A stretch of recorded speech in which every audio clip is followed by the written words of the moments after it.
My enjoyment of Las Vegas, I think, really dates back many years to growing up and daydreaming about Las Vegas, having seen it in Rat Pack specials and in images on TV where it is shown as a glamorous place filled with energy, filled with life.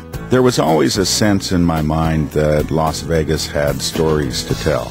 And I was struck by the beauty of the city, not just by the energy and the nightlife, but actually by the desert panorama itself. I had the chance to drive down out of the mountains one night and come into the vast desert below and see Las Vegas unveiled as though from behind a theater curtain. The sky just seems bigger and the lights seem that much more intense because they sit in the context of this vast open plain in the desert. I knew right then and there that I wanted to paint the world's most exciting city and to capture it in an exciting way. I had in mind a specific view that I had seen from a small airplane flying into the city at dusk one evening. As I looked up Tropicana Boulevard and looked at the setting sun, I knew I'd found the view that I wanted to paint. There's a famous sign that welcomes visitors to Las Vegas. It's been featured in a lot of movies, TV shows, and so forth. Of course, I had to enlarge it quite a bit and include it in the composition. I knew I wanted to put whimsical tributes to the entertainers that have made Las Vegas famous. Of course, I had to feature the Rat Pack stars, Frank Sinatra, Dean Martin, Joey Bishop, Sammy Davis Jr., and Peter Lawford. I also put whimsical tributes such as Liberace, Wayne Newton, Don Rickles. Those are some of my favorites, as well as to Bobby Darin, Elton John, and others.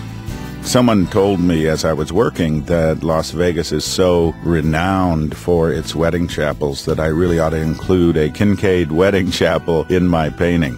The hotels were fun, especially New York, because it has such a sense of connection to the actual city of New York. I enjoyed working on Lady Liberty and exaggerated her scale a little so that I could fit her into the painting. The Luxor Pyramid is a favorite because I actually stayed at the top of the pyramid. And of course I included the Sphinx that you see out in front of the pyramid itself. I put birds swirling around as a reference to all the visitors that come to Las Vegas. The streets are probably crowded, but that detail was so fine that it would not have been feasible to put figures into the painting. Instead, I put the birds as a reference to all the energy of life.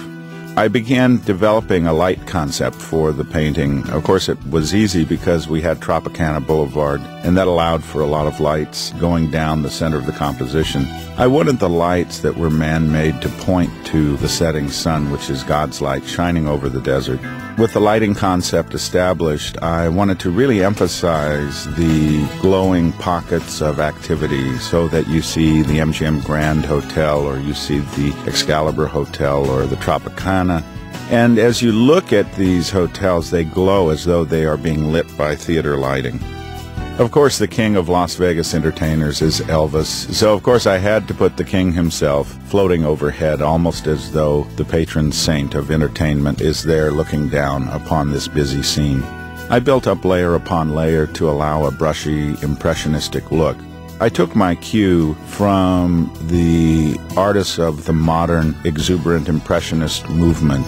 Artists like Leroy Neiman, Mark King, and others work in this technique that involves a very fast application of paint and a lot of brilliant color.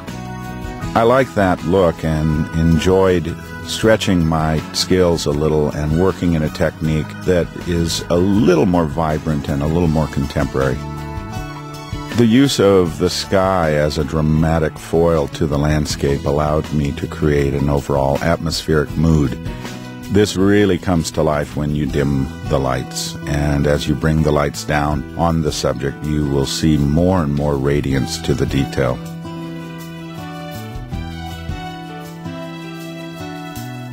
As I finished the painting, I realized that there was one hotel that was front and center in my composition. Of course, being an artist and enjoying this kind of fun detail, I had to change the name of the hotel. See if you can figure out the name of the new hotel. The final details of the painting involved putting my hidden ends, 25 of them, in tribute to my 25th anniversary as a published artist. Even though I'm an artist and a man of faith and a family man, I also enjoy getting out there and having fun, especially when I can take Nanette and enjoy a weekend or an overnighter in Las Vegas. In fact, we really enjoy the fact that there are so many places you can hear music and dance and have fun that literally go around the clock. Viva Las Vegas! What more needs to be said? This is Thomas Kinkade. I hope you enjoy my tribute to the most exciting city in the world.